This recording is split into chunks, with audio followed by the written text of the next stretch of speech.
कालच्या ब्लॉगमध्ये तुम्हाला मी सांगितलंच होतं की आम्ही चाललो आहे दादर मार्केटला, शॉपिंग करायची होती थोडी. नंतर मेट्रो पकडली. मेट्रोनी आम्ही गेलो घाटकोपर स्टेशनला. घाटकोपर स्टेशनला पोचलो. नंतर ट्रेन पकडली. ट्रेनमध्ये पण बघा साईदण्याची कशी मस्ती चालू आहे. तिला ट्रेनमधून उतरायचं होतं. बोलते सगळे स्टेशन आले की बोलते चल आपण उतरूया.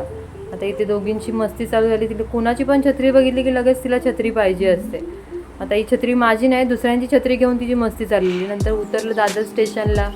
तर ही कैलास लस्सी तर तुम्हाला माहितीच असेल किती फेमस आहे. तिथे थोडी लस्सी वगैरे घेतली, वडापाव खाल्ला. नंतर आलो साडीची शॉपिंग करायला. तर साड्या बघत होतो, पण काही साड्या आवडल्या नाही. 2-3 दुकानं फिरलो. नंतर एक फायनल गेली. नंतर गेलो ब्लाऊज पीस वगैरे शॉपिंग करायची होती, ते घेतलं. पेटीकोट वगैरे बघितले. नंतर आलो शर्टची शॉपिंग करायला.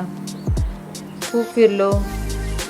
शर्ट पण काय आवडत नव्हते. नंतर एका दुकानात आवडले शर्ट. नंतर मम्मी आणि मी तोपर्यंत बाहेर थांबलेलो. भाऊ चॉईस करत होता. तर बघा मार्केट केवढं मोठं आहे दादरचं. तरी पण आज थोडी कमीच गर्दी होती, कारण की BMCची गाडी येते त्याच्यामुळे असे जास्त बसून देत नाहीत. नाही तर खूप मार्केट अजून भरलेलं असतं. नंतर घरी आलो संध्याकाळी. नंतर चहा वगैरे घेतला. नंतर परत संध्याकाळी नाश्ता वगैरे करून झाली गणपती बघायला जायची घरी. मम्मीकडे गणपती बसतो. तुम्हाला छान छान ब्लॉग पण बघायला भेटतील गणपतीचे. तर गणपती बुक करायला गेलो होतो. नंतर एवढे गणपती बघून एवढे कन्फ्यूज झाले. एवढ्या छान छान मूर्त्या होत्या. एक मूर्ती सिलेक्ट केली. भेटू पुढच्या छानशा ब्लॉगमध्ये. तोपर्यंत बाय.